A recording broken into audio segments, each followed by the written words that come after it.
السلام عليكم ورحمة الله وبركاته. أهلا بكم. إن شاء الله هذه الحلقة هتكون بعنوان العهد الجديد عبارة عن رسائل خاصة وليست وحيا.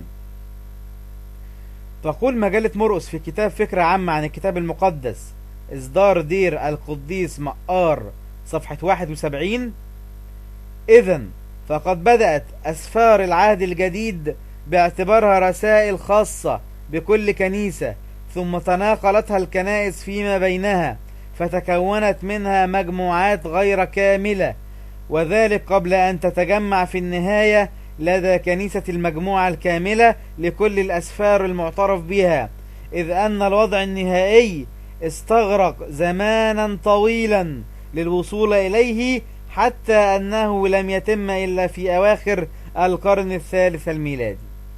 انتهى كلام مجلة مرقس في كتاب فكرة عامة عن الكتاب المقدس إصدار دير القديس مقار.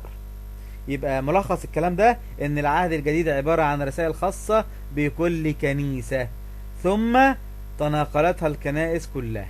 يبقى لا في وحي ولا إلهام ولا روح قدس ولا أي شيء من هذا الكلام الذي يدعيه النصارى.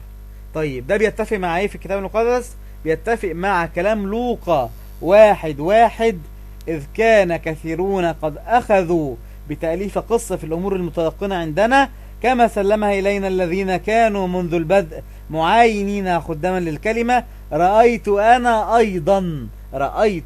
أيضا إذ قد تتبعت كل شيء من الأول بتدقيق أن أكتب على التوالي إليك أيها العزيز ثوفيلوس لتعرف صحة الكلام الذي علمت به. يبقى فعلا رسائل خاصة وليس وحي من الله أو يوجد أي إلهام أو روح قدس اشتركت في كتابة هذا الكلام.